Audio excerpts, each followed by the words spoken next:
right, so what we're going to do is we're going to say, okay, what is the volume of this pipe? And actually, I hope that you can see that math has practical applications in your life, and I think that this one, you can imagine how you would say, well, go and find yourself a soup can, folks, and what is the volume of the liquid or beans or whatever it is you want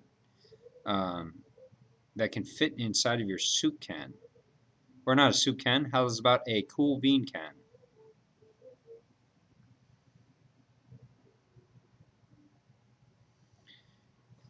Cool beans. All right. So here's what I'm going to tell you. I'm going to tell you this right here is the radius. And we know the radius. We also know about this can is how tall it is, the height. Kapua is saying cool beans. All right, so we got some cool beans. It's not that cool. It's just cool beans. Okay? Here's my question for you. How do you find the volume of this thing? And all I'm going to do is I'm going to pause the jing and we'll have a discussion about it. And then when we figure out an answer we want to record, we'll unstop the jing. All right, so my students kind of came up with a very good concept. I asked them, how do you find the equation? They told me base times height. Let me go into a quick discussion on that.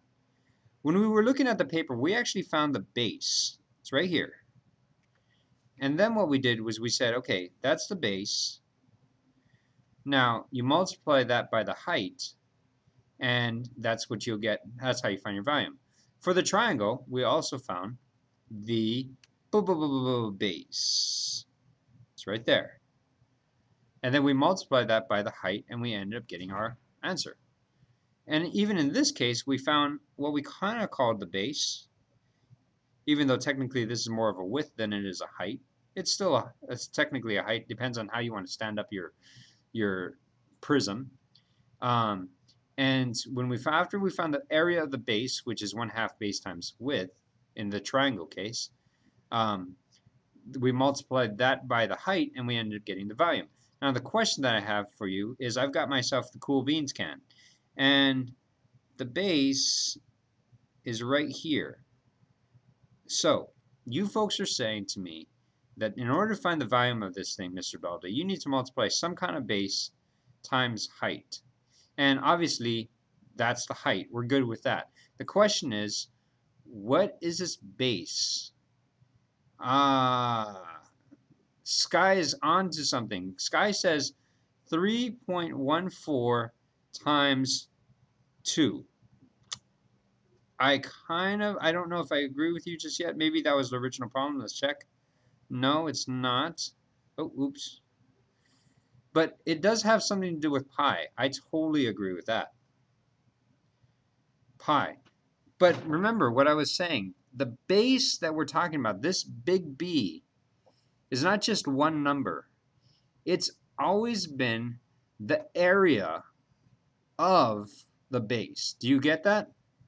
And in order to find the Dawson is saying find the area of the bottom of the circle. Totally agree. What is the equation for the area of a circle?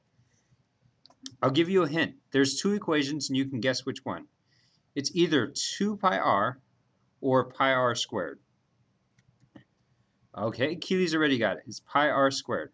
So the volume of my cool beans can is pi r squared, that's this guy right there, times the height. Is everyone kind of cool with that one? It's actually pi r squared times the height. This is the area of my base, and this is the height. And let's check to see if this has the right units. What is r measured in? What kind of is r is a distance, right? It's a meters or centimeters or whatever you want to call it. So if I have meters squared over here, and I multiply that by another meters, I'm going to end up with meters cubed, which means this definitely is a volume. Here's the equation for the volume of a cylinder. And it comes from right over here. I didn't pull it out of my back pocket. I didn't throw it up throw it up there and just say memorize it. This comes from somewhere.